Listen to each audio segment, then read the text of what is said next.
In a house where love was a conditional currency and praise was perpetually on back order, one name always shone with unparalleled brilliance: Caroline. With her cascade of golden curls, a smile that radiated perfection, and a mom convinced she was destined for child modeling, Caroline was the undisputed golden girl. While her sister Haley wrestled with calculus and was urged to aim higher for a mere B-class, Caroline, with her name often adorned with an extra for flair, was lavished with cupcake towers for every triviality. She was the family's darling, the cherished sweetheart. Haley, however, was perpetually dismissed with a sigh and the weary declaration, "You're being dramatic." Birthdays for Caroline were elaborate spectacles, orchestrated as if Pinterest itself had materialized bespoke cakes, ethereal balloon arches, and even rented ponies. Haley's, in stark contrast, merited a terse group text from her dad: "Happy Bay, kiddo." One year, Caroline received a shimmering promise ring, Haley, a mere part-time job application. Yet, the illusion persisted. Were treated the same. The disparity was so stark, even their teachers observed it. "You're Caroline's sister?" they would inquire, as if Haley herself possessed no name, no identity. "She's so bright, so friendly," they'd murmur. Haley, the quiet girl with impeccable straight A's and a complete aversion to selfies, understood. She was the antithesis of the radiant Caroline. When Haley confided in her parents her aspiration to attend Westbridge Military Academy, her mom's response was immediate, almost visceral. "Why would you do that? You're not rough." The unspoken implication hung heavy in the air, a cruel, invisible weight. "You're not masculine. You're not worthy." Haley recalled sitting at the pristine dinner table, napkin meticulously folded in her lap, her voice trembling with an earnestness as she spoke of Westbridge as the singular, most monumental event of her life. Her dad, barely glancing up from the luminous screen of his phone, offered a dismissive grunt. "Military's a tough road." "Caroline's thinking about marketing. That's more practical." Haley silently seethed. Ah yes, marketing, she thought, the noble art of peddling overpriced candles on social media. Far more practical than the solemn defense of a nation. Her obsession with Westbridge had ignited the moment she witnessed a female cadet salute on television during a Memorial Day ceremony. The young woman exuded an aura of unyielding conviction, as if utterly impervious to external judgment, needing no permission to occupy her rightful space in the world. Haley yearned to embody that strength, or at the very least, escape the suffocating confines of the person she had become within that house. She immersed herself in preparation for the entrance exam, studying with a fervor that suggested her very existence depended upon it. Because, in truth, it did. In clandestine solitude, she subjected herself to the grueling regimen of physical assessment pre-dawn runs before school, countless sit-ups performed behind a locked bedroom door each night. No one questioned the faint bruises that marred her arms. No one noticed the arduous training she endured. Caroline, meanwhile, received an array of designer activewear and effusive, "You go, girl," cheers for her leisurely yoga classes. Haley, who could execute 52 push-ups in 2 minutes, received only silence. The admission letter, when it finally arrived, found Haley trembling, a profound seismic tremor passing through her body, as if her very being could not comprehend that something had, at last, gone right. The letter confirmed it: admitted. Full scholarship. Report in June. Tears did not fall, only that visceral, disbelieving tremor. She presented the letter to her parents as one might offer $1 million check. Her mom merely skimmed it, a faint frown creasing her brow. "So, you're really doing this?" Her dad, ever stoic, simply remarked, "Military kids end up rigid." Haley's response was a quiet, resolute declaration. Better rigid than invisible. They offered no argument. Haley merely nodded, as if they had, with immense grace, permitted her an early departure from a rarely used guest room. She had anticipated something: confetti, perhaps, or a rare embrace, or even just sustained eye contact. She received none. Caroline, oblivious, sauntered into the mid-conversation, eager to display her freshly manicured nails. In an instant, Haley's letter was relegated, forgotten beneath a placemat. That night, lying in the oppressive stillness of her room, Haley stared at the ceiling, a singular thought crystallizing in her mind. I will do it anyway. She began working weekends at a local surplus store, diligently cleaning shelves, loading inventory, meticulously saving every dollar for the plane ticket and essential gear her parents claimed were not covered. While Caroline was consumed with the frivolity of prom dress shopping, Haley was meticulously calculating the precise cost of her combat boots. One afternoon, returning from work, she overheard their hushed voices from the kitchen. "She's going through a phase," her mom remarked, her voice dripping with dismissive certainty. "She'll realize it's not for her. She'll quit before fall," her dad confidently replied. Then a shared, knowing laughter filled the air. It was in that moment that Haley felt not anger, but a profound, liberating sense of completion. For anyone who has ever felt like a phantom within their own family, an unacknowledged presence, Haley's silent vow resonated deeply. So, Haley booked her flight. No one offered a ride to the airport. No one inquired about her flight time. Caroline, with effortless nonchalance, borrowed Haley's phone charger and, predictably, never returned it. The night before her departure, Haley packed her meager belongings, while her parents hosted a boisterous wine night for Caroline's college friends. Through the thin walls, she heard Caroline's casual remark, tinged with a hint of amusement. "My sister's going into the army or something." Peals of laughter followed. Haley did not bid them farewell. She did not even bother to close the door quietly. She departed at 5:45 a.m., walking 2 blocks with her duffel bag slung over her shoulder, catching the 6:15 a.m. airport shuttle. She never once looked back. The crisp morning air, infused with the scent of diesel, smelled of something infinitely more potent: freedom. It was a scent far superior to the lingering stench of being perpetually overlooked. As the bus pulled away, Haley watched her neighborhood recede into the distance, a shrinking tableau of indifference. She did not feel small, not anymore. She did not cry on the plane, though she had anticipated it. Instead, she felt a profound, strange stillness, a quietude so encompassing it was as if her very soul had, at long last, shut the door on the person she used to be. The flight was cramped, her knees uncomfortably jammed against the tray table, and the man beside her exuded the cloying scent of beef jerky and regret. Yet Haley remained unperturbed.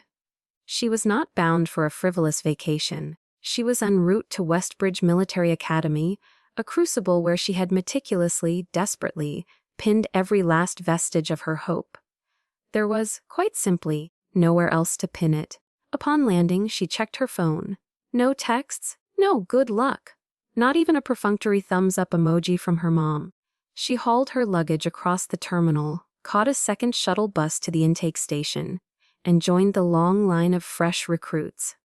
Around her, parents snapped endless photographs, delivered fervent pep talks, and presented carefully curated care packages. Haley observed one mom openly weep as her son was handed his identification badge. Her own mom had not even inquired about her flight. A staff sergeant, with an unnerving economy of motion, handed Haley a packet. "You look like you already know what you're doing," he observed. Haley simply nodded. She did. For when one has been compelled to parent oneself since the tender age of 10, the rigid structure of military protocol suddenly feels almost relaxing. The ensuing days were brutal. Wake up at 04:30 hours. Beds made with a precision befitting a government inspection. Runs until one's legs forgot the very act of bending.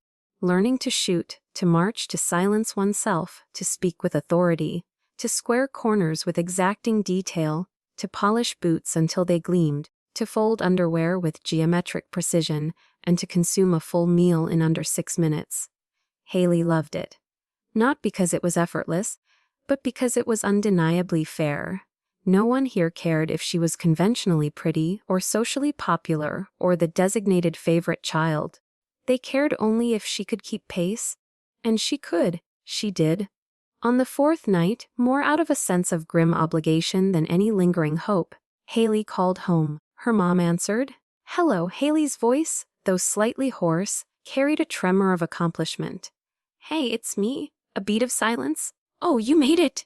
"Yeah? I'm officially in." Another pause. "That's good.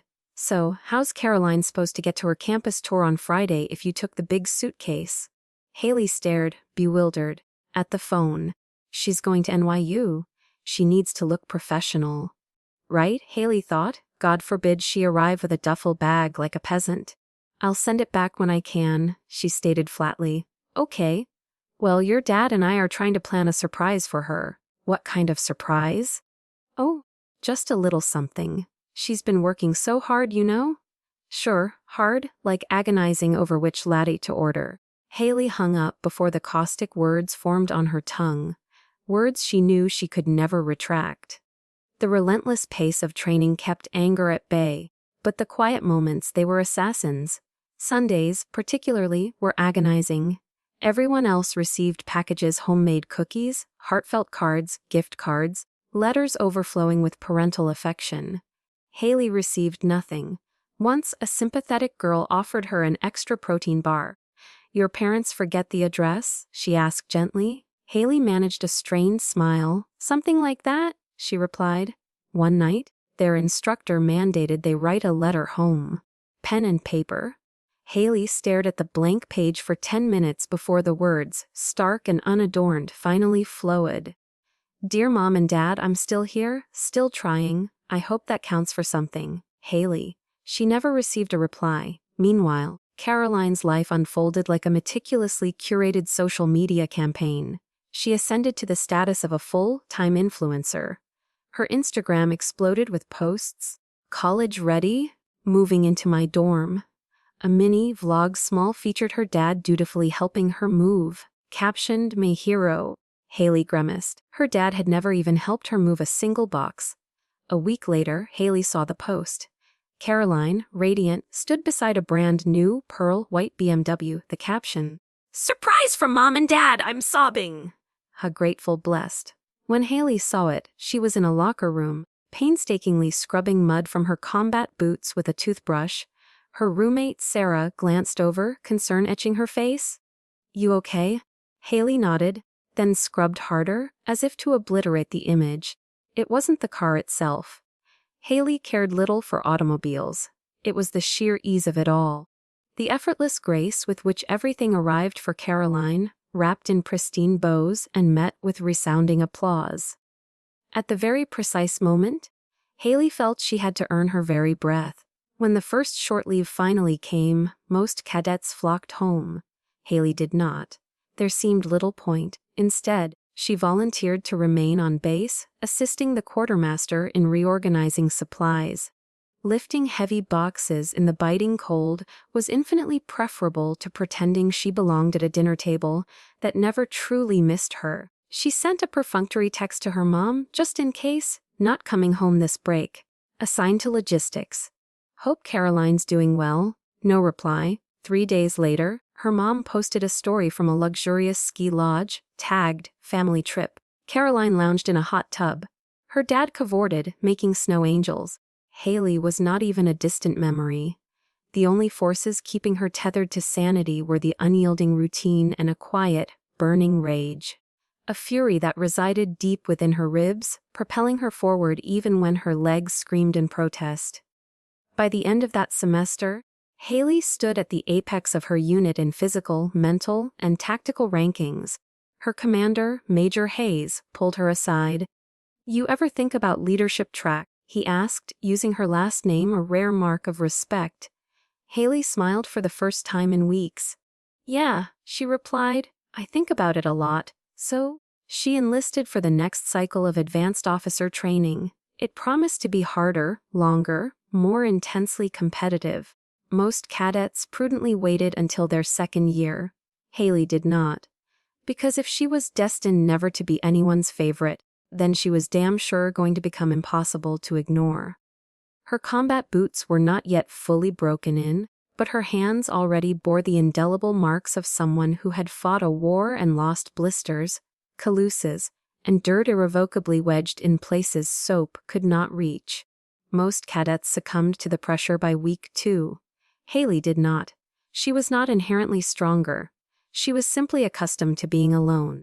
She vividly recalled the first time she stood on the drill field, aligned precisely under the scorching July sun, sweat tracing rivulets down her spine, standing at parade rest while a master sergeant's bellow ripped through someone's very soul. Everyone around her seemed to have just grasped the bitter truth. They had unequivocally signed up for misery. Haley paradoxically felt a profound calm. They wore identical uniforms, sported identical haircuts, adhered to identical rules, and bore the exact same weight of expectation. No one here, at least not officially, could pretend she was any less than them.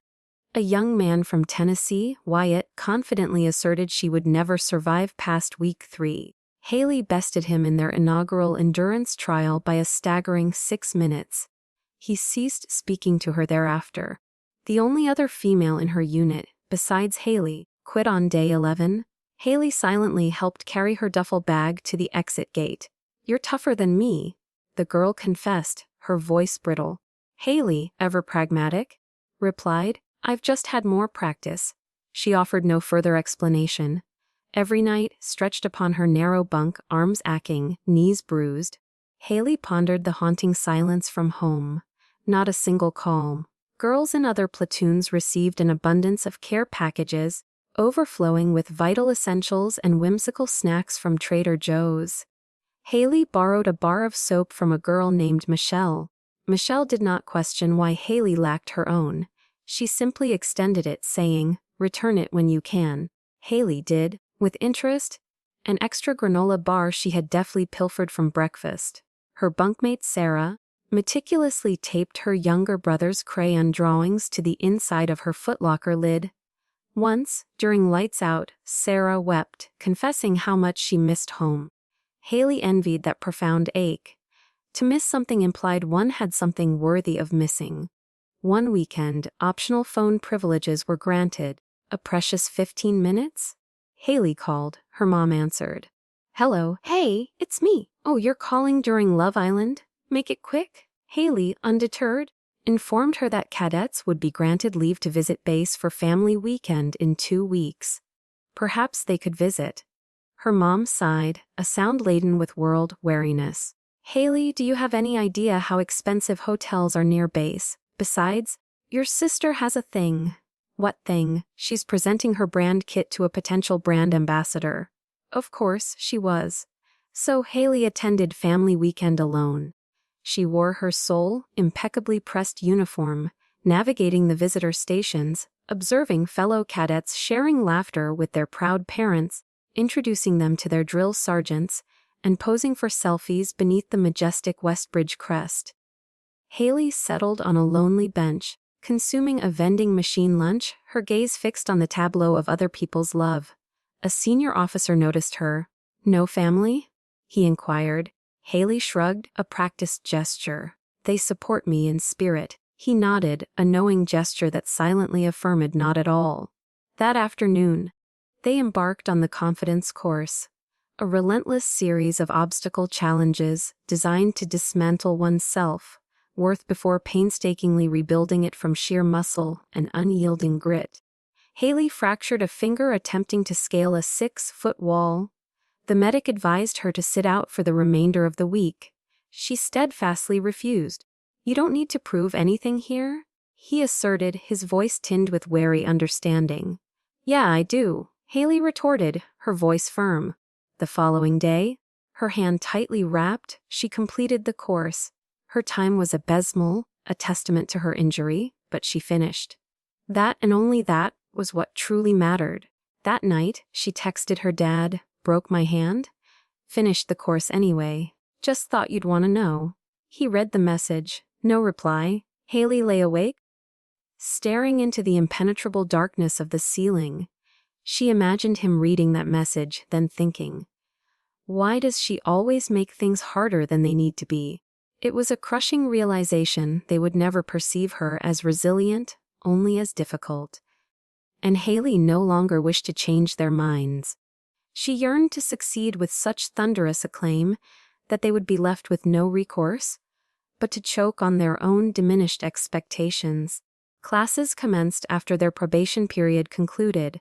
Haley consistently earned top marks in tactical strategy and cyber defense. Her professors lauded her as precise, a descriptor Haley cherished. It was infinitely superior to nice, or sweet, or pretty. Precise was a quality earned through unyielding effort. Sarah, her old bunkmate, inquired one day if Haley ever missed home. Haley responded with unvarnished truth, "I don't think I ever really had one." They spoke no more of it, not because the topic was awkward, but because Sarah, with quiet understanding, simply got it. Haley learned to strip a weapon blindfolded, to lead a 5-person recon team with unwavering authority, to command individuals twice her size. 3 months prior, she had received her first commendation. She told no one. It was not for them. There was a singular, indelible moment, amidst a torrential downpour during a field operation, soaked to the bone, crawling through viscous mud under the simulated staccato of gunfire. When Haley fully comprehended this place, this West Bridge, cared nothing for her past. It cared only for what she could do. And that, she realized, felt more like love than anything she had ever known. The first time she bled through her uniform, it was not some dramatic battlefield injury. It was a compound blister, blossoming on the back of her heel, that tore open during a grueling 6-mile ruck march. The pain, though searing, was not the worst part. The most agonizing aspect was watching the crimson stain inexorably spread across the government-issued fabric, while the cadet behind her simply remarked, "Damn, that looks bad," and continued walking. When they finally completed the route, Haley's sock was saturated, stubbornly adhered to her raw skin. A medic peeled it away with a startling gentleness, the kind usually reserved for the euthanasia of beloved animals. Haley sat on the cold clinic bench, biting the inside of her cheek to suppress any sound, and out of ingrained habit, glanced at her phone. That's when she saw it, her mom's Instagram post. Caroline, bathed in an ethereal glow, posed theatrically in front of a brand new BMW sedan, as if she herself had single-handedly invented the car. The caption read, "Our girl deserves the best. Surprise from Mom and Dad?" Proud doesn't even begin to cover it.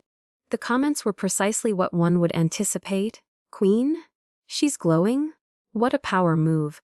Meanwhile, Haley sat on a sterile plastic chair, dried blood marring her leg, wondering if she possessed enough remaining funds on her prepaid debit card to purchase a solitary sandwich from the vending machine. She felt no jealousy, only a profound embarrassment. Not for herself, but for them. For who, she wondered, rewards such blatant mediocrity with a BMW? Caroline had not been valedictorian. She was no athlete. She had barely managed to pass her math placement test. Yet, she excelled at selfies and liberally peppered her captions with the word "grand," and apparently, that was sufficient. Haley showed the post to no one, not Sarah, not Michelle. She stared at the image until her vision blurred, then turned off her screen. Back in the barracks, she changed into clean fatigues, tossing the bloodied ones into a bin. Some girls chattered about their weekend plans. A few attempted to orchestrate a group outing off base.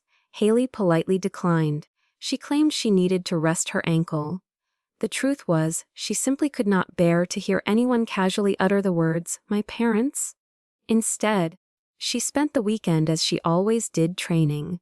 She ran drills, meticulously sharpened her weapons maintenance score, and immersed herself in the intricacies of field communications protocols. She even volunteered to assist in organizing the armory inventory. Anything to escape the suffocating quietude.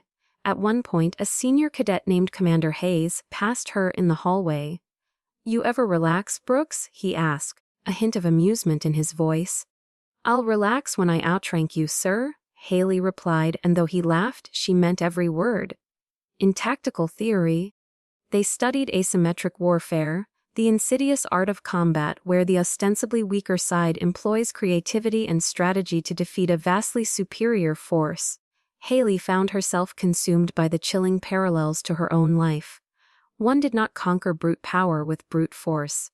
One triumphed by becoming smarter, faster, and utterly, lethally harder to kill. That week, their midterm performance scores were released. Haley ranked third overall in her class. She told her parents nothing. She made no public announcement.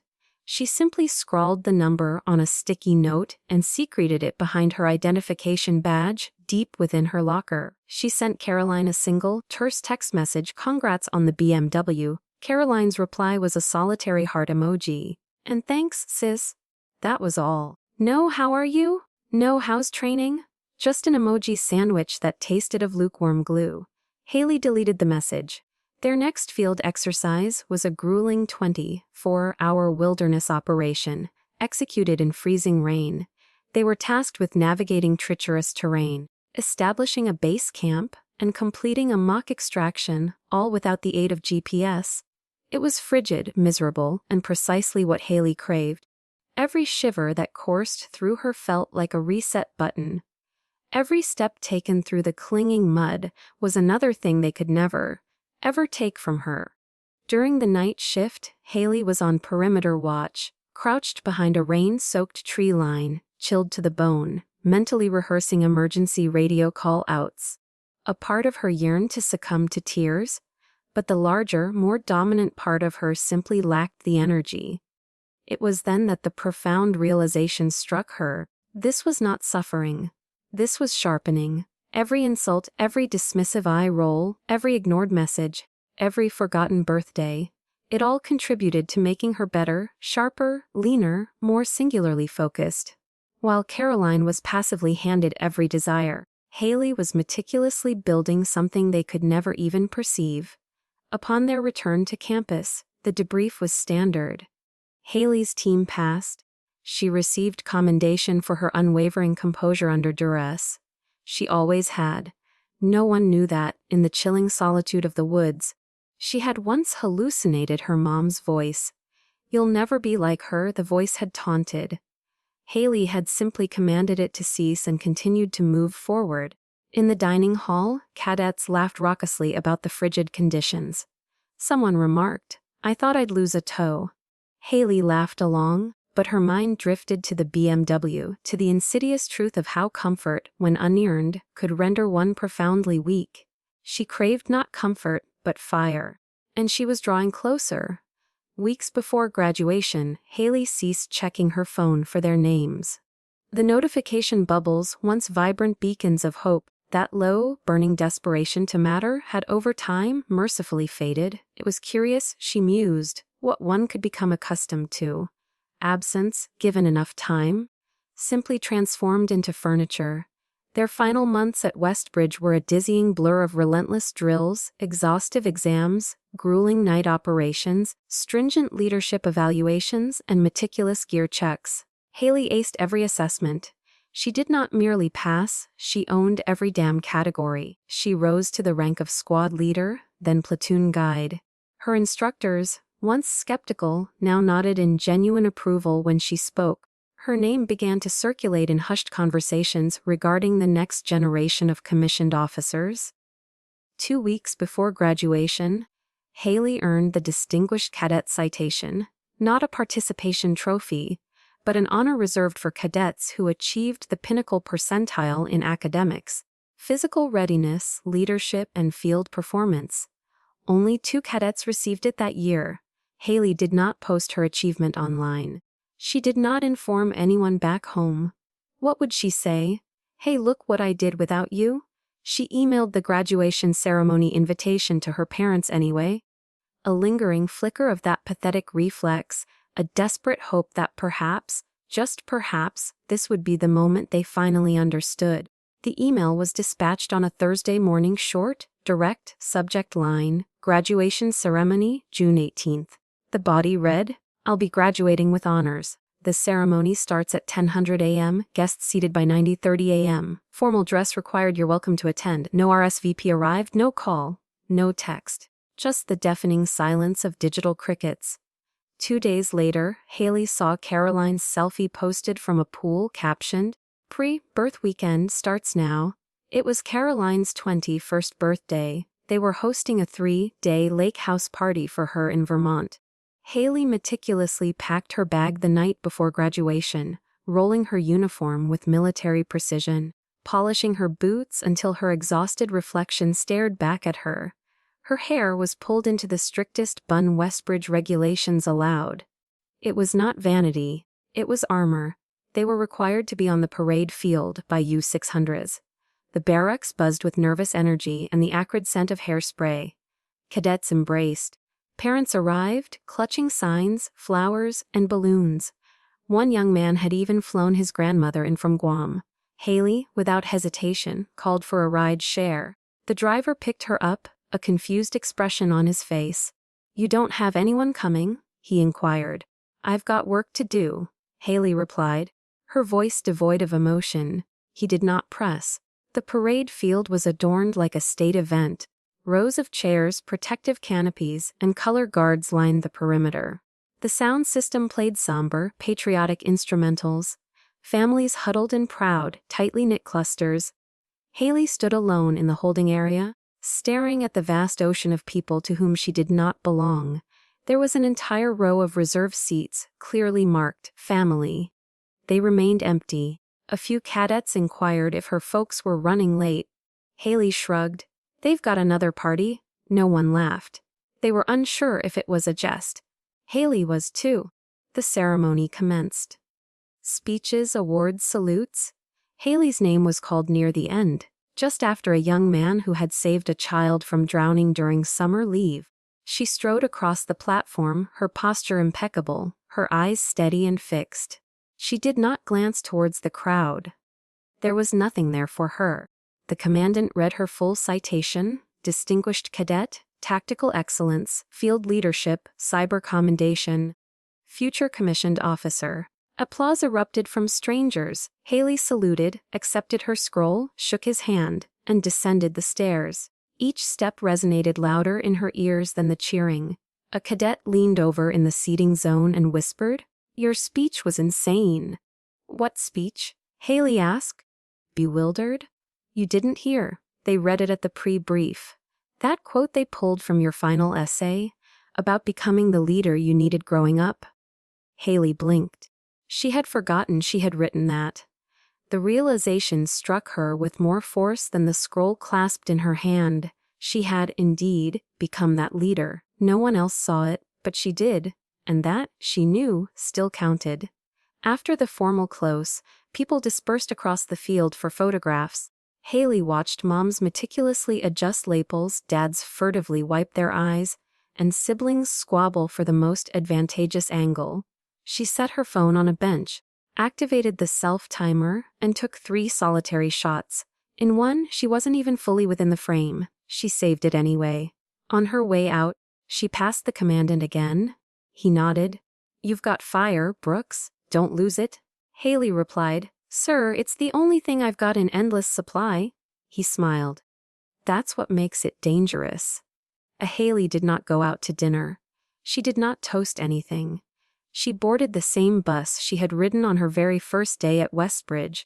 Seated beside a wailing infant and a man who reeked of cough syrup and regret, she leaned against the window, allowing the rhythmic motion to pull her forward. She felt neither triumphant nor bitter. She felt done. Not with the work, but with the weary, interminable waiting. When she returned to her room that night, she slowly divested herself of her uniform as if shedding a second skin. Every crease, every pin, every ribbon, all earned. None celebrated. The dorms were half empty. Most cadets were off to celebratory dinners or family brunches. Her roommate, Sarah's, family had rented a cabin just outside base. Sarah's mom had brought freshly baked cinnamon rolls and one of those saccharine, handmade signs that declared, in glitter glue, "Our cadet!"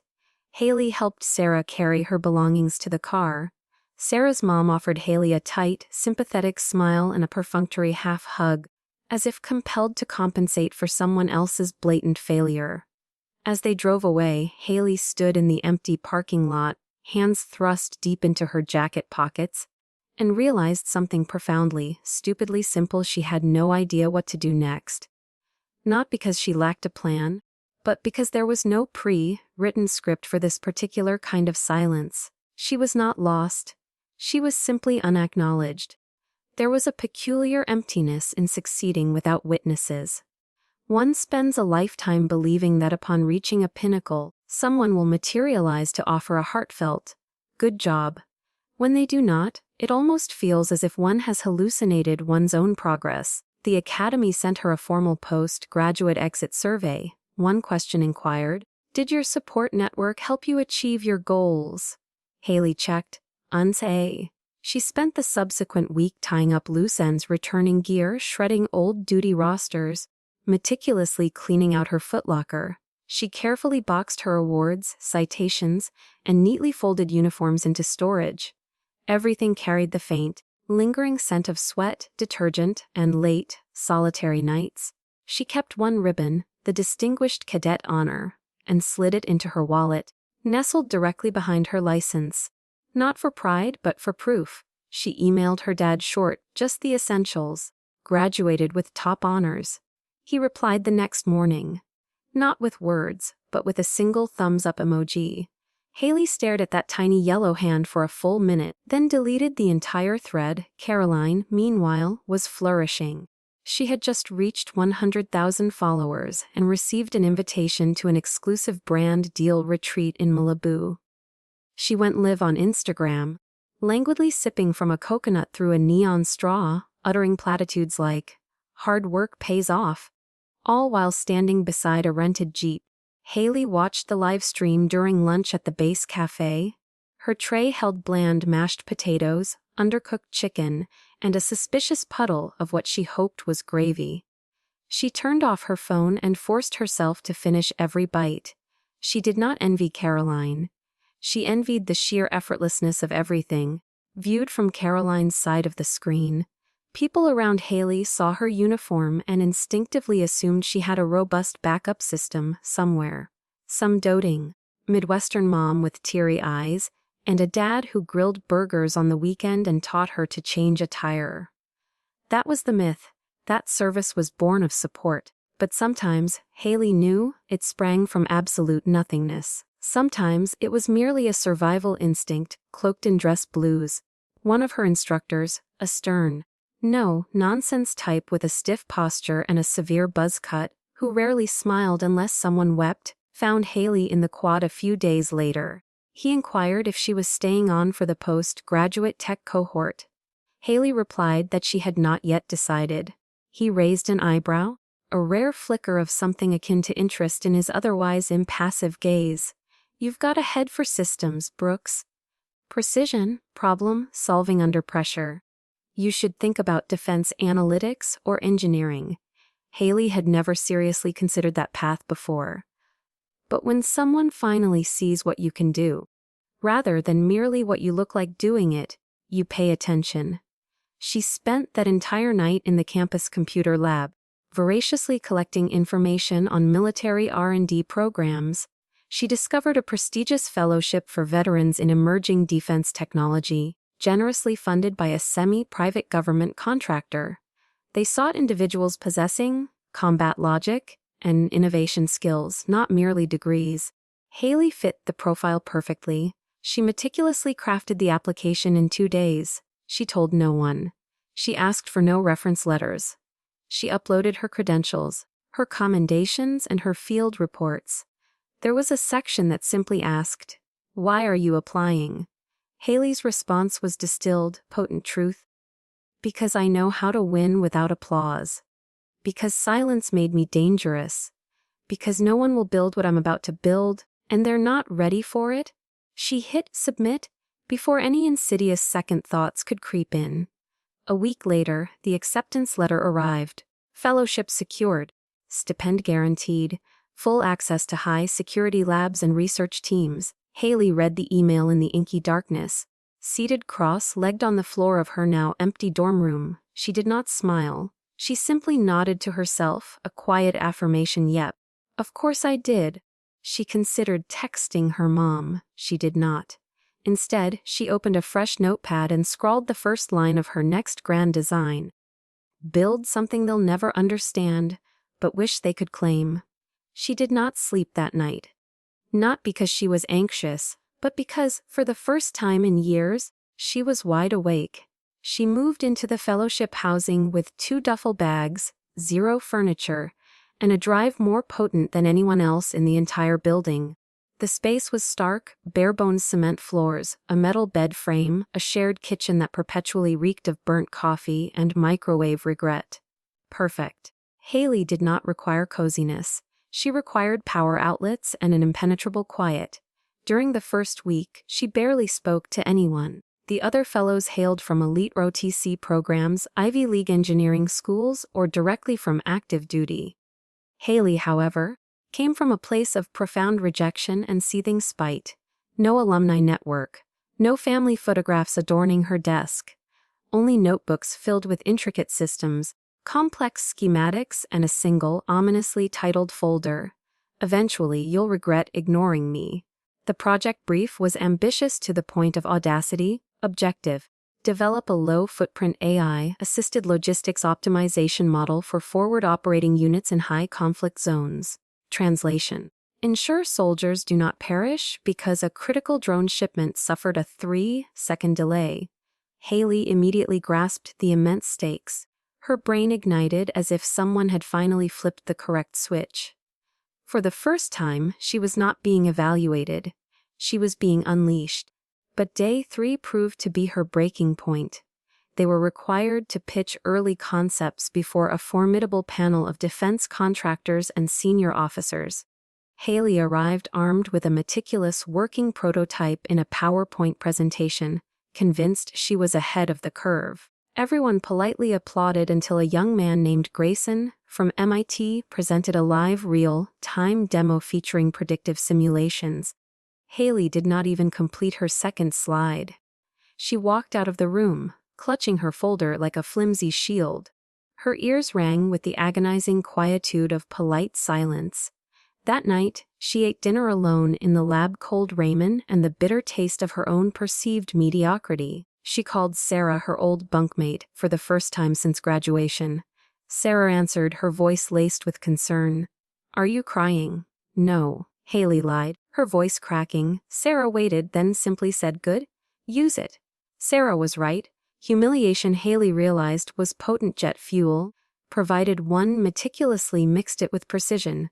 The next morning, Haley ruthlessly deleted her slides. She rebuilt the entire prototype from scratch, teaching herself entirely new software in 2 frenzied days, skipping sleep, missing meals, and resolutely ignoring the petty, insidious voice in her head that whispered, "They're all ahead of you." By the end of the week, she had a fully functional simulation that outperformed Grayson's by a quiet, efficient 17%. No fireworks, just numbers and irrefutable proof. She did not seek feedback. She simply posted the model to their shared portal and allowed the data to speak for itself. 3 days later, a civilian liaison from DARPA flagged it. "Who built this?" he demanded.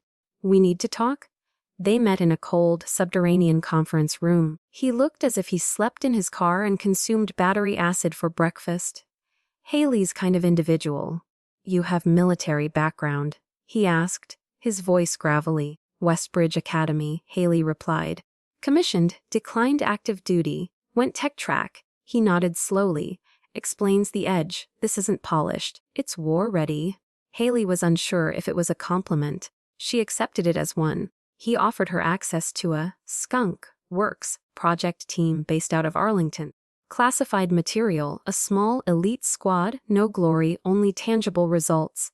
Haley accepted before he had even finished the sentence. That was when things accelerated. Suddenly, Haley was working 12-hour shifts in a secure facility under a clandestine project name. They were rigorously testing battlefield logistics software against raw field data from active combat zones.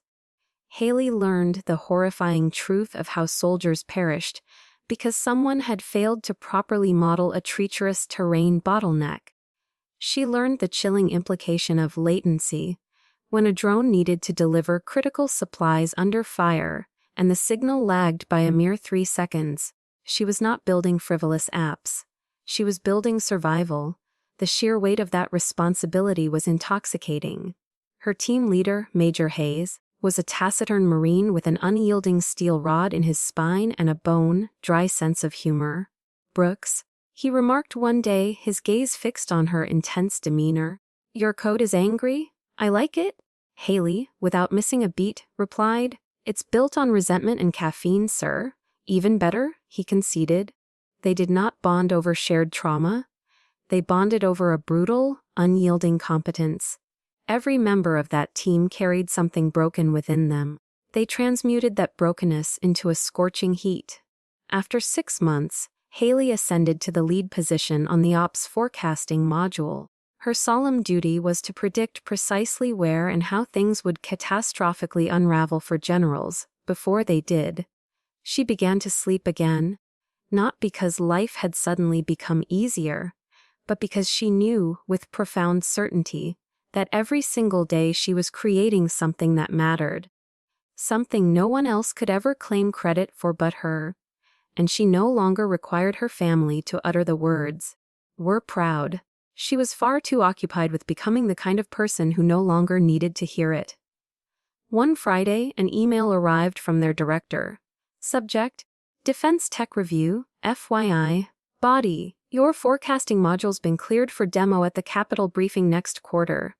Your name's on the paperwork. I know you hate politics. Go anyway. This one's yours. Haley sat there, staring at those words. Your name's on the paperwork. No footnotes. No spin about. Team effort. Just her name, Haley Vance Westbridge. Nobody's favorite. Now, she was the one meticulously drafting the rules, so she updated her folder name. From, "Eventually you'll regret ignoring me," to "You already do." Haley did not wear her uniform to the Capitol demo. Not because she lacked pride, but because she refused to allow anyone in that room to believe she was there to salute their inflated egos. She wore a plain blazer, clean lines, utterly devoid of branding. Just enough sharp precision to convey, "I know exactly what I'm doing," without ever needing to scream it. The room was populated by men twice her age and half her spine: senators, defense advisors, contractors with ostentatious watches and perfectly rehearsed chuckles. They leaned in when Haley began to speak, not out of inherent respect, but because she was precisely not who they expected. They had read her name on the agenda and presumptuously assumed Haley was a man. Their faces, when she stepped forward, were a sight to behold. She opened the presentation with a dry, almost caustic line. "Unlike some of the projections you've seen this week, mine don't get people killed." Alone, nervous laugh broke the silence, quickly followed by a cough of profound regret. Haley walked them through the ops forecasting module, real-time deployment logistics, intricate route optimization, and multivariable combat scenario simulations. She kept it impeccably clean, no fluff, no vapid buzzwords, just brutal, undeniable results. The Pentagon representative nodded once during the IED avoidance algorithm slide, the equivalent in that rarefied world of a thunderous standing ovation. Afterwards, a contractor attempted to corner her mid-40s, impeccably coiffed hair and overpowering miasma of cologne. He leaned in conspiratorially, as if they were Confederates. "You ever think about going private sector? We could double your salary overnight." Haley offered a polite, saccharine smile. "I didn't build this for you." He blinked, genuinely taken aback. "Who'd you build it for then?" "Anyone who's ever bled while someone else collected the bonus." He did not ask for her number after that. Haley left the building clutching 3 business cards she would never use, her mind clear, unburdened. For the first time, she was not reacting to her parents or to the suffocating absence of everything she had once so desperately chased. She possessed a mission now, and it was not vengeance, it was visibility. That night, she returned home and opened the group family chat. Yes, the one she was still, technically, a part of, despite having sent no message in 2 years. Her last one had been a perfunctory, "Congrats, Caro," when Caroline had hit 50,000 followers. Haley scrolled through their incessant messages, spa photos, saccharine brunch selfies, a poll debating Thanksgiving dinner locations. Then, she sent a single, potent line, just briefed the Pentagon. "Projects going active deployment next quarter?" Delivered, read by her mom, read by her dad, read by Caroline. No replies. Haley laughed, Not because it was funny, but because it was, finally, so utterly boring. 2 days later, her mom called Haley out of nowhere. No greeting. "Why would you post something like that in the group?" "I didn't post," Haley calmly corrected. "I shared." A pause. "You know, your sister's been dealing with anxiety." "Yeah," Haley retorted, her voice hardening. "And I've been dealing with fire simulations. I guess we all cope differently." Her mom huffed, a sound of exasperation. "It just came across like you were bragging." In that precise moment, it clicked for Haley. They did not hate her. They simply did not know how to love someone they could not patronize. When she was struggling, she was tolerable. When she succeeded, she became offensive. So, Haley stopped explaining. She transferred the ownership of her forecasting system to a defense innovation fund under her own name. She adamantly declined co-branding opportunities.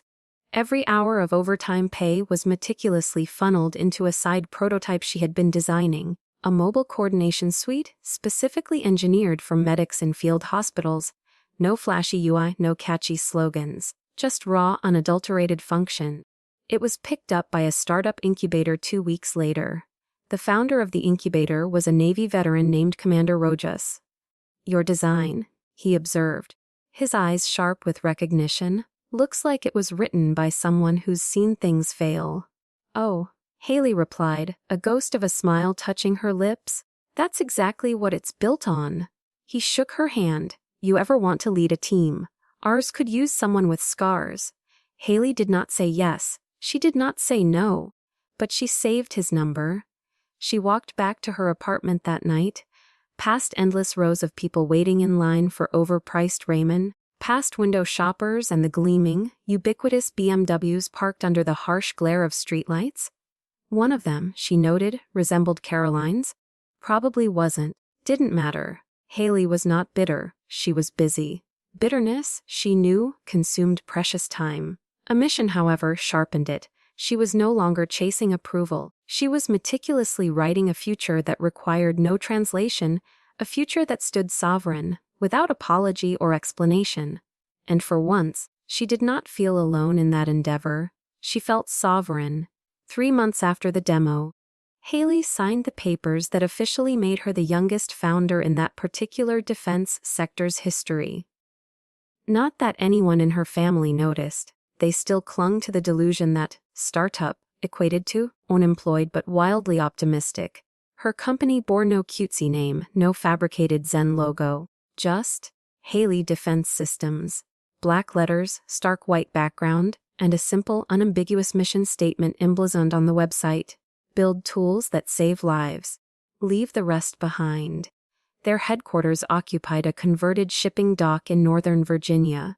It still carried the faint, lingering scent of rust and mildew, but the internet was blindingly fast, and no one cared if Haley worked barefoot at 2 o'clock in the morning. She brought on 3 engineers from the fellowship program, 2 former Army intelligence operatives, and 1 quiet woman from Air Force logistics who possessed 0 social skills but an absolute, God-tier mathematical instinct. A perfect team. They did not launch with a grandiose announcement, merely a concise white paper. A single, unobtrusive link quietly dropped into a classified R&D Slack channel, accessible only to those whose opinions genuinely mattered. The results spoke for themselves. Prototype 1, a predictive field evacuation AI that shaved a critical 14 minutes off casualty extraction in simulations. Second prototype, an autonomous logistics rerouting system with real-time terrain reactivity. Third prototype redacted. The undeniable truth was they were not playing catch-up. They were meticulously building what people didn't even realize they desperately needed yet. They secured a Department of Defense grant within 5 swift weeks. No PR, just signatures and silence. Haley hired a lawyer, true professional, gray suit, gray face, utterly devoid of personality. The kind of man who won by boring his adversaries into submission.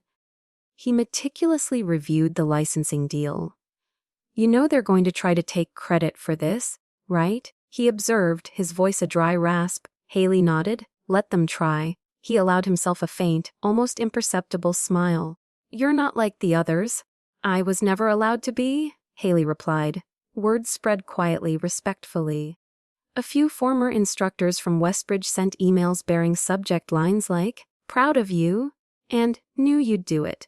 Haley replied with simple, businesslike thank yous, no lingering bitterness, just pure professional courtesy. Then, a news outlet picked up the story. Not a major one, but a respected military technology blog helmed by a retired colonel. The article headline: Cadet turns Pentagon heads with combat AI logistics. No photograph, no drama, just unadulterated facts. Just undeniable impact. Her mom forwarded it to Haley with the laconic message, "Is this really you?" Haley did not respond. Then, her dad called. The first time in over a year. His voice sounded thick, as if he were chewing on regret, and simply could not find a way to swallow it. "Read that article?" He began, then fell silent. Haley waited. "I didn't realize how far you'd taken this." Neither did I," Haley said, a hint of defiance in her voice. "Well, I suppose we're proud. Suppose." That single word inflicted more damage than any outright insult. Haley almost retorted, "You don't get to suppose anymore," but instead she simply said, "Thanks," and hung up. That night, Haley walked into the lab and, with a thick Sharpie, rewrote the mission statement taped above their whiteboard. Build it so well that even the people who doubted you use it without realizing you designed their safety. They achieved their first classified deployment the following month. Haley could not disclose where, nor for whom, but she could reveal that the feedback arrived with a single, profound sentence. System reduced fatality estimates by 38% in live op. No applause, no press release. Just lives, quietly saved. That same week, Haley received an email from another Westbridge instructor, one she was not particularly close to, a man who had once gravely given her a C+ on a leadership paper, citing her perceived lack of warmth. Subject: "Your work's changing the playbook." Haley's reply was succinct. It was never about being liked. Caroline posted a new reel the next day. Something about healing your inner child while leisurely sipping iced matcha in a fluffy robe. She remained utterly oblivious that, at that precise moment, Haley was in a classified briefing room, meticulously redesigning battlefield trauma supply lines. Haley did not envy her sister, but she marveled at the effortless ease with which Caroline inhabited the existing world. Some individuals, Haley mused, were simply born soft. The world, in turn, cushioned them. That was not wrong.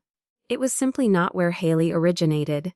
She had sprung from sharp edges and short phone calls, from the terse command to take the bus, and the impatient plea to make it quick, from a family that celebrated a profound mediocrity, so long as it arrived cloaked in the right social media filter.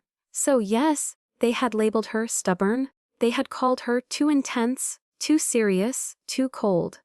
The Pentagon, however, called her CEO. Haley decidedly preferred their version. The most peculiar aspect of success, she found, was its inherent quietude. No confetti, no soaring movie montage. One's inbox simply filled with meeting requests from individuals who, not long ago, couldn't be bothered to remember her name. Haley did not crave revenge.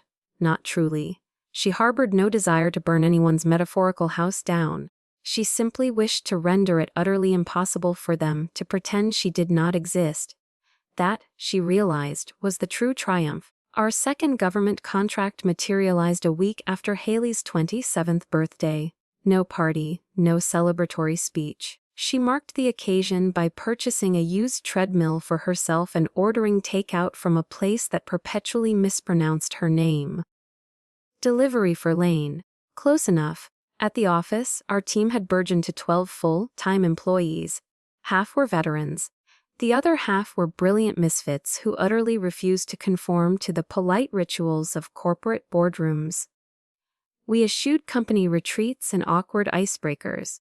We executed field drills and relentlessly tackled problem sets. We called it revenge engineering. One day, a junior analyst inquired about the origin of the name, Haley Defense Systems.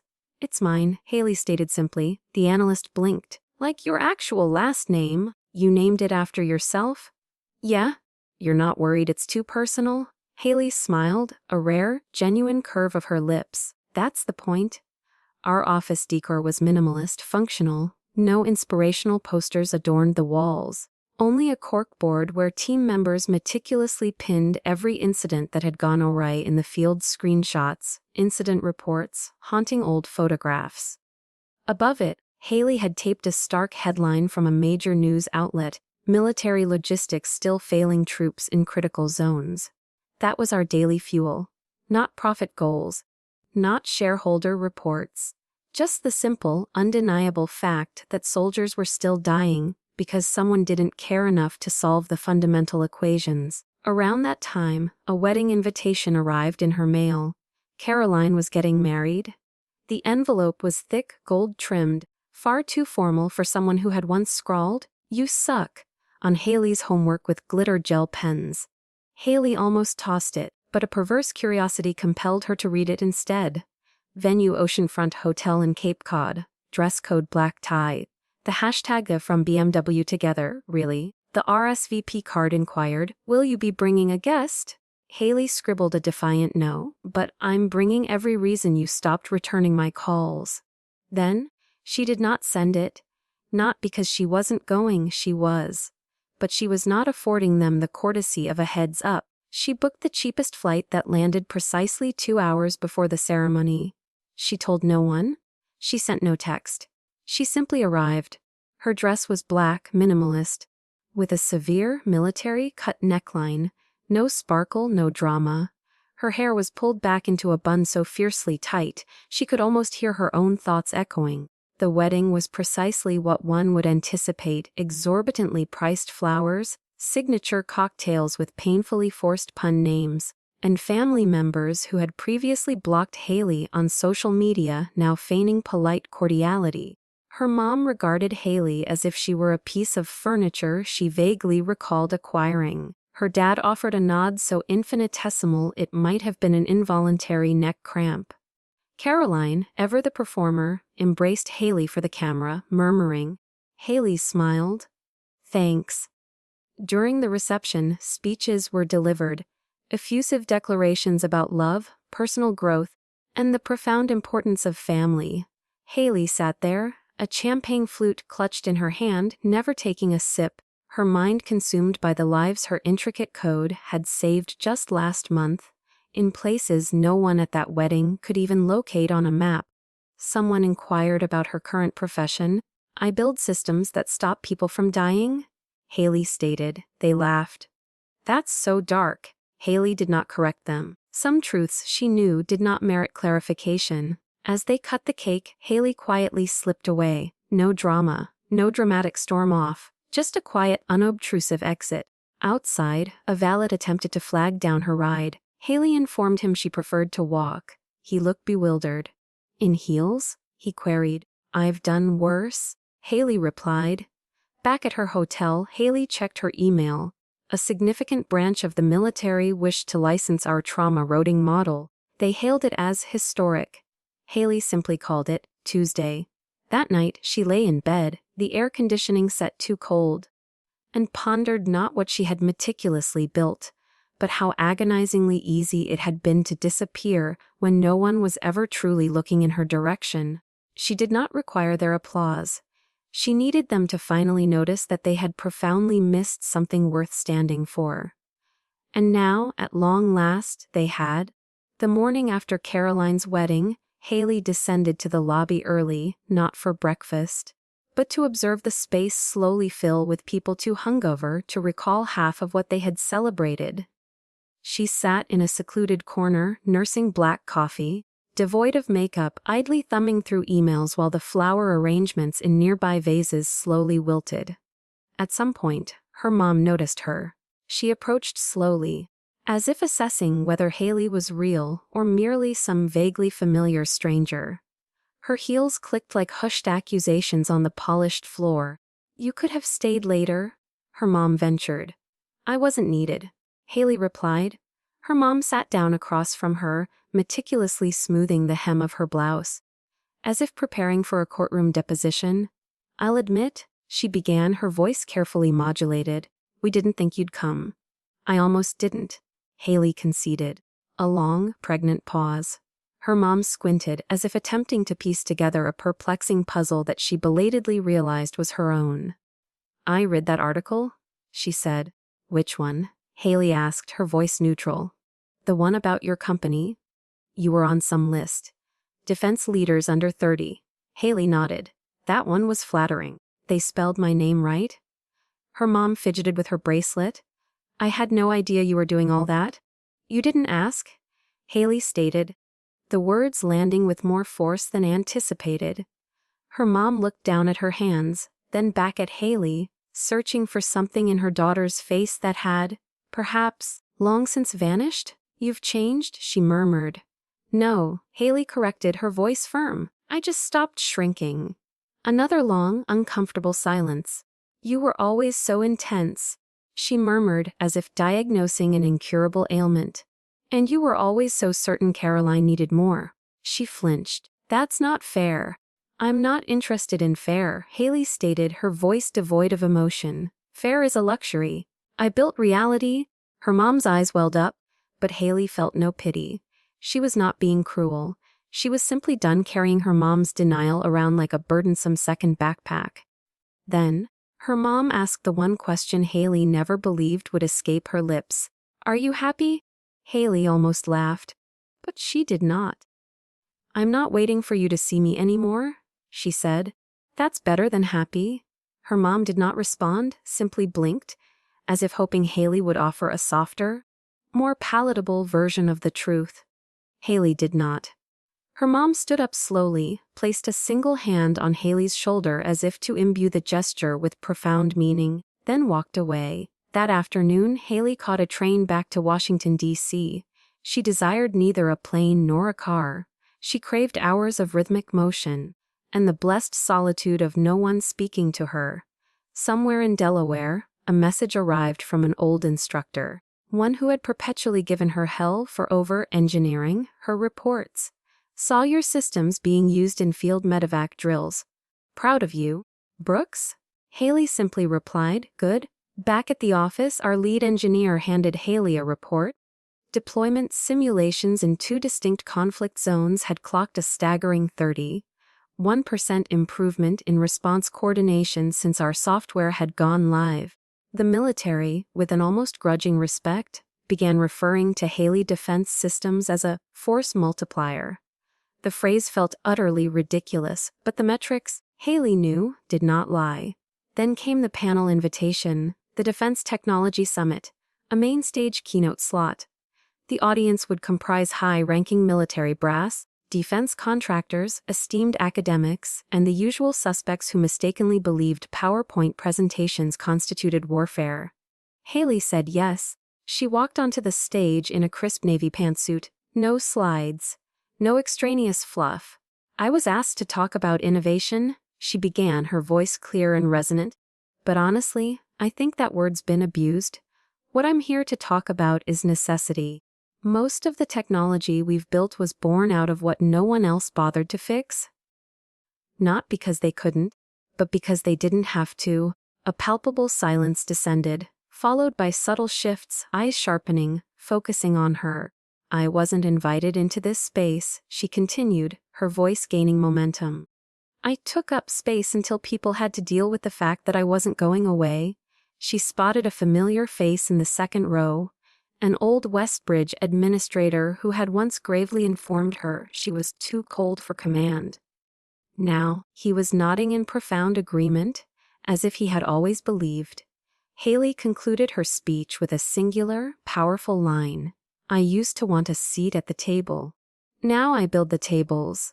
Afterward, people surged towards the stage, business cards proffered, handshakes extended, requests for collaboration pouring forth. Haley thanked them, accepted nothing, and went straight back to work. A few nights later, another group chat notification appeared. Her dad had posted a photograph from Caroline's honeymoon. He added, "Hope you're doing well, Haley." Haley stared at the screen, typed, "Better than ever," then deleted it. She typed, "Doing what I was born to do," then deleted that too. Finally, she simply closed the app, no reply, no emotion.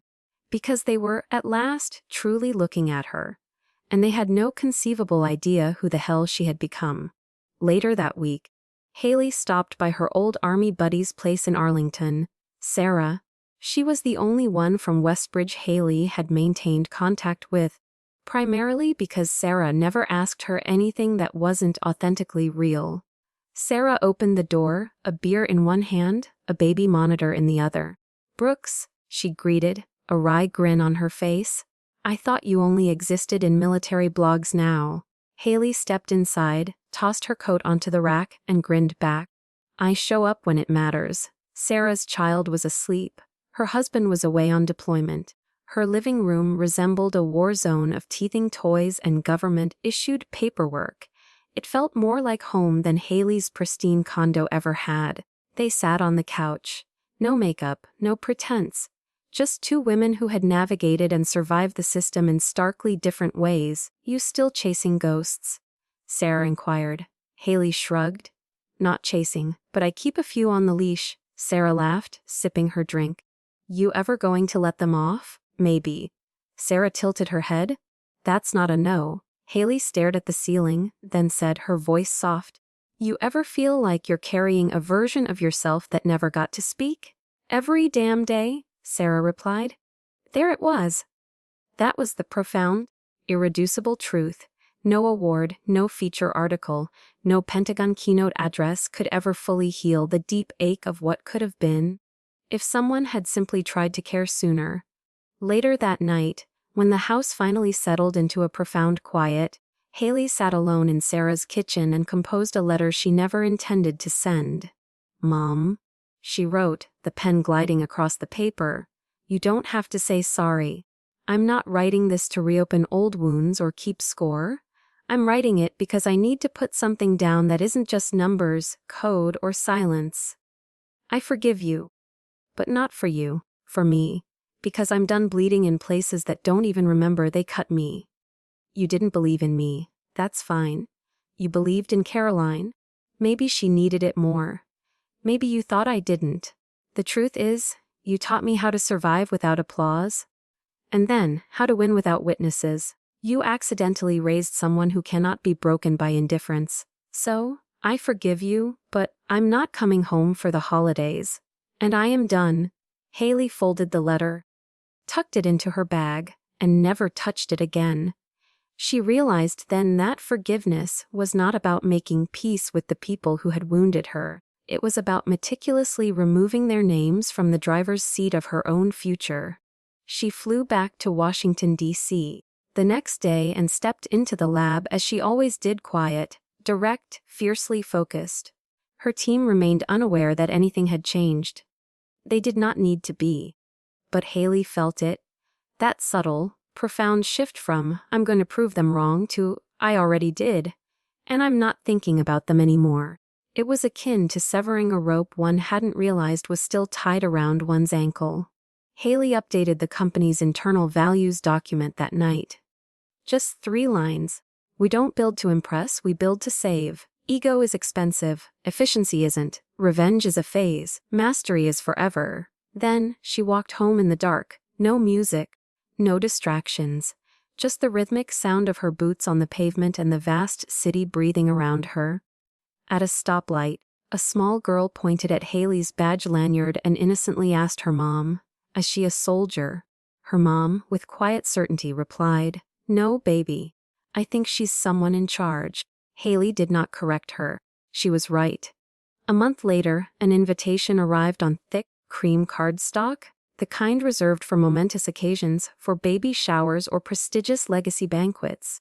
The top read, "Westbridge Military Academy Alumni Honors Gala, celebrating distinguished graduates and leaders in national service." And there it was, her name, not buried, not footnoted, Haley Vance, class of 2020. Defense Technology Leadership Award recipient. Haley stared at it as if it might self-destruct. They wanted her back, the very institution that had once gravely warned her she was too individualistic for long-term command. Now, they desired her to stand before a room filled with dignitaries, while they smiled as if they had, all along, seen it coming. The irony did not taste sweet. It tasted clinical, clean, like antiseptic applied to a scar they had, in part, helped to carve. Still, Haley RSVP'd yes, she did not require validation. But she knew precisely what she would wear. The night of the gala, Haley walked through the old marble foyer in a tailored uniform redesign. A new line of smart fabric gear they were quietly prototyping, not yet officially launched. She was field testing it in plain sight. The plaque wall remained unchanged. The same gleaming gold plates. The same glowing tributes to men whose names had filled our lectures like sacred scripture. Haley did not slow down. Inside the banquet hall, heads turned, not just those who vaguely remembered her, but those who did not yet immediately recognized her as someone profoundly important. She spotted Colonel Mathers by the open bar. He had once sagely informed her that leadership was not about being right, it was about being followed. He had also handed her her very first demerit for tone. He shook her hand for an uncomfortably long moment. "We're all proud of how far you've come," he intoned. Haley smiled. "I didn't come from here, sir. I left."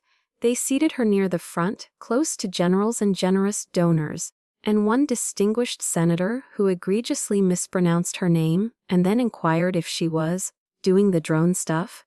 During dinner, the MC meticulously listed the bios for each awardee. Most received polite applause. Some garnered enthusiastic claps from family tables overflowing with grinning spouses and proud children.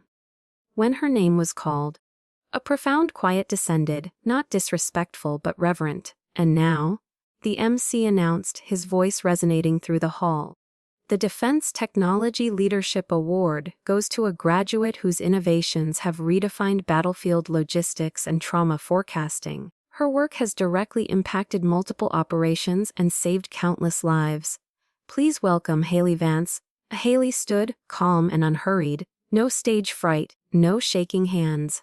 Only absolute, unyielding ownership. She had not prepared a speech. She did not need to.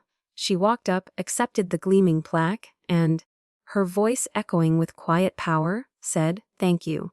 I learned a lot here, some of it in class, most of it in the silences between. I don't build systems to be remembered. I build them so fewer names end up on memorial walls. This place gave me discipline. The rest, I gave myself. That was it." They stood. Not everyone, but enough. After the ceremony, Haley slipped away early. The parking lot was half lit and freezing. She preferred it that way. Her car awaited at the curb. Not a BMW, just a used, government-grade SUV with 3 laptops in the trunk and a dashboard that stubbornly refused to light up correctly. As she opened the door, a younger cadet, probably a second year, barely 20, jogged up to her, breathless. "Mom, sorry, I wanted to say thanks." "For what?" Haley inquired. "For not watering it down. For not pretending it didn't cost something to get where you are." Haley looked at her, hair pulled tight, shoulders too stiff. Her eyes burned with that same sharp hunger Haley used to awaken with. "What's your name?" "Cadet Thompson." "Mom." "Thompson," Haley said, her voice a quiet command. "Make them remember you, even if they never clap." The young woman nodded so vigorously it almost hurt, and Haley got in her car, turned the key, and drove off without a single backward glance. Because she hadn't just outgrown them. She had outpaced them, outbuilt them, outranked their every expectation, and she had done it without their permission. She last saw her parents in person 6 months after that gala. They invited her to dinner in Charlotte, a convenient halfway point between where they resided and her next conference in Washington, D.C. Haley agreed, not out of lingering hope, but out of a detached curiosity. She yearned to ascertain if they had changed, even infinitesimally. They met at a pretentious restaurant with cloth napkins folded like intricate origami, and servers who introduced themselves with the over-enthusiastic cadence of podcast hosts. Caroline did not attend. She was in Bali, or some other exotic locale one could effortlessly hashtag from a poolside chair. Her parents rose upon Haley's arrival, as if she were some distant, formidable relative they hadn't encountered since a probate hearing. Her mom wore pearls. Her dad wore gilt, draped in a jacket he hadn't donned since Caroline's graduation. Haley, he said, as if reciting a line from a meticulously rehearsed script. You look professional. Haley sat down, nodding once. I am. There was forced small talk, delicate appetizers, strained, artificial smiles. Then, somewhere between the salad course and the overpriced chicken, her mom leaned in and uttered the words she had never spoken before. We were too hard on you? Haley froze. Not because she believed it to be a genuine apology, but because it finally confirmed what she had always known they were aware. Her mom continued, It's just Caroline always needed more help, and you, well, you never seemed to want anything from us. You never offered anything worth wanting. Haley countered, her voice calm, simple. Her dad cleared his throat, a nervous, guttural sound. We were proud of the graduation, we just didn't know how to show it. You bought her a BMW that week, Haley replied, her voice cutting through the pretense. You told me to take the bus. They fell silent, utterly speechless. Haley did not require an explanation. She did not desire a detailed breakdown of who had paid for what, or why they believed she could handle more. She simply wished for them to sit with the discomfort. Uncomfortable. Real. The truth was, Haley hadn't thought about that bus ride in years. Not until their profound silence that night resurrected it. A jarring punch to the throat. That bus ride was not merely about transportation. It was about position. It was about who they deemed worthy of celebration, and who they perceived as utterly optional. And that version of Haley, the young woman with her duffel bag, sweating in her uniform, while her sister effortlessly posted BMW life selfies, that girl deserved more than retroactive sympathy offered over duck confit. So Haley changed the subject. I'm expanding, she announced. New office outside Denver. We just signed a development agreement with NATO. Her dad blinked. That's huge! Yeah, Haley replied, allowing herself a small, knowing smile. You should Google me sometime. It's wild what I've been up to. She did not say it to brag. She said it to reclaim the vast space they had spent years meticulously shrinking around her. Her mom tried to smile. Are you happy? Haley put her fork down, looked both her parents directly in the eye, and answered truthfully, I'm whole, because happiness fades. Wholeness doesn't. The check arrived, Haley paid. They offered no objection. Outside, her dad opened his mouth as if to utter something profound, but all that emerged was, drive safe. I always do, Haley said, already turning toward the parking lot. She drove a black, unbranded vehicle. No BMW, no ostentatious luxury badge. Just hers, just built from what they never gave me. That night, in the quiet solitude of her hotel room, Haley sat at the edge of the bed and thought about every version of herself they never bothered to see, the tireless kid who sacrificed sleep to finish essays, the determined cadet who passed evaluations no one expected her to survive, the resolute founder who poured her profound trauma into intricate code that consistently kept people alive. They never saw her. But Haley had, and that, she realized, was enough. At the office, her team remained oblivious to that dinner. They did not need to be. They were far too consumed with refining a new predictive evacuation system for earthquake response in conflict zones. Civil-military crossover, huge potential. Haley walked into the lab and someone had scrawled a message on the whiteboard in red marker. Build like no one's coming to save you. Haley smiled. Who wrote that? One of the interns shrugged. Thought it sounded like you. It did. If this narrative has resonated within your own spirit, if it has touched something profound that you yourself have lived through, I invite you to share your reflections. Drop a comment below and let us know if you have ever felt underestimated by those who should have been your staunchest allies. You are, I assure you, not alone. This space is where we courageously unpack the family sagas no one else dares to touch. Thank you for listening, and always remember the quiet ones do not merely remember, they meticulously, resolutely rebuild.